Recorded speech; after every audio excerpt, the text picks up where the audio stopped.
পরহেজগার মেয়ে বাছাই করো, যাতে কমসে কম জায়নামাজ বিছিয়ে আল্লাহর দরবারে হাত পেতে 2 রাকাত সালাত আদায় করে তোমার সন্তানের জন্য, তোমার জন্য আল্লাহর দরবারে দোয়া করতে পারে। এমন মা, এমন স্ত্রী যদি পরিবারে না থাকে, তাহলে সেই পরিবার মাঠে মারা গেছে। এই জন্য মা এবং বোনদেরকে অনুরোধ, যুবক ভাইদের নিকটে অনুরোধ, যে আমরা আল্লাহ সুবহানাহু ওয়া তাআলার বিধিবিধান মেনে নিজেদের জীবন পরিচালনা করার চেষ্টা করি। আল্লাহ আমাদের তৌফিক দান করুক, আল্লাহুম্মা আমিন। যুবকদের উদ্দেশ্যে জরুরি কথা, আমি গত বছর এই মজলিসে যুব সমাজের জন্য আলোচনা করেছিলাম। বিশাল লম্বা 30-40 মিনিট, 1-1.5 ঘন্টার আলোচনা ছিল। আজকে অত লম্বা আলোচনা করছি না, আজকে সংক্ষিপ্ত আকারে যুব সমাজকে বলে যাচ্ছি, তোমরাই হচ্ছ জাতির ভবিষ্যৎ। এই জন্য রাসূল সাল্লাল্লাহু আলাইহি ওয়াসাল্লাম বলেছেন, সাবাআতুন ইউদিল্লুহুমুল্লাহু ইয়াওমা লা দিল্লা ইল্লা দিল্লুহ।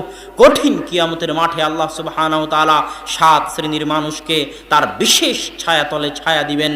তার